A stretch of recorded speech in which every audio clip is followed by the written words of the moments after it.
Okay, mapagpalang buhay sa atin lahat mga ka-59, mga ka-bodyguard. Meron lang tayong kunting liliwanagin about dun sa post natin nakaraan dahil merong tropa na nag-comment na mali daw po ang pagkakapaliwanag natin dun sa show clear. So ito po, mga ka-brother, mga ka-59 ha, mga ka-bodyguard, mga ka-bosta, bago tayo magsalita dito dahil ito po ay social media. Nasa training school po tayo. Bago po tayo magbitaw ng salita dito, meron po tayong references. May pinanggagalingan po, no? So hindi naman po tayo dito magsasalita kung ito po ay haka-haka o ito po ay experience mo, hindi po yung pwede. Dahil dapat po meron pong source, no? May pinanggalingan, may reference ka kung bakit mo nasabi yon. Ito po yon mga ka-59, mga ka-bodyguard. Show clear, iliwanagin natin ha. Pag sinabing show clear, sabi po dito sa safety guidelines, okay? Show clear ensures that the chamber is clear. Ibig sabihin, i-ensure mo, siguraduhin na ang chamber is clear. Paano mo masisiguro ang chamber na clear kung hindi mo titingnan? Okay? Paano mo masasabi na clear ang chamber kung hindi mo sisilipin? Yun. Dahil po, kahit ilang kasapa, kahit 100 kasayan, kung hindi lumabas ang amos dun sa chamber, hindi pa rin safe yon kasi hindi mo nakita ng dalawang mata mo. Okay, ito pa. Huwag na tayong paligoy-ligoy pa. Doon na tayo dumirekta sa sinasabi ng show. Show clear. Visually, not physically. Visually, not physically. Ibig sabihin, visually, dapat nakita mo.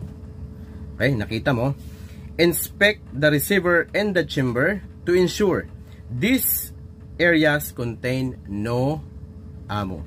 Ibig sabihin, dapat nakita mo na yung area na yon ay blanco, walang ammo, walang bala, bago mo ito masasabi na clear.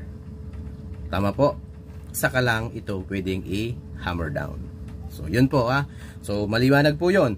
And then meron din po tayong pakikinggan dito para sa visually, kung anong ibig sabihin ng visually na yan sa show clear. Actually dalawa po yan, physically check and visually check.